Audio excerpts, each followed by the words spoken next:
మనల్ని ఎంత గ్రాంటెడ్గా తీసుకుంటున్నారో, మన బానిసత్వాన్ని మన అంటారు, నన్ను కూడా ఇంక్లూడెడ్, ఎంత గ్రాంటెడ్గా తీసుకుంటున్నారో కొంతమంది మీకు క్లారిటీ వస్తుంది. ప్రైస్ అండి ఇప్పుడు చెప్పండి.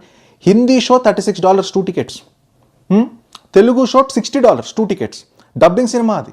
చెప్పండి ఇప్పుడు చెప్పండి, ఏం మాట్లాడితే దీనికి చెప్పండి. ఇదే ప్రాబ్లం ఆదిపురుష్తో కూడా జరిగింది. Adipurush is Bollywood cinema, pan India అంటారు కానీ బాలీవుడ్ సినిమా, కానీ తెలుగులో ఏ లెవెల్లో రేట్లు పెట్టారు? 300, 400, వామ్మో ఇష్టం వచ్చినట్టు పెట్టేశారు రేట్లు.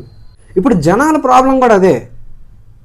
400 పెడతాడు, 400 రూపాయలు పెట్టి సినిమాకి వెళ్ళిన తర్వాత ఆ సినిమా నచ్చలేదు అంటే ఆ 400 వెనక్కి రావు, ఆ సినిమా చూసిన ట్రామా కూడా వెనక్కి రాదు.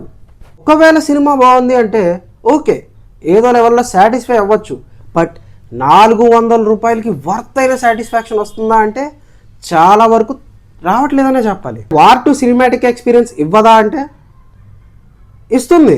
వార్ 2 ఒకటే కాదు, రేపు రిలీజ్ అయ్యే కూలీకి కూడా ఇదే జరగచ్చు. కూలీ సినిమాకి కూడా రేట్లు పెంచే సినిమాల్లోకి తీసుకురావచ్చు. సో ఈ టికెట్ రేట్లు ఎప్పుడైతే నార్మలైజ్ అవుతాయో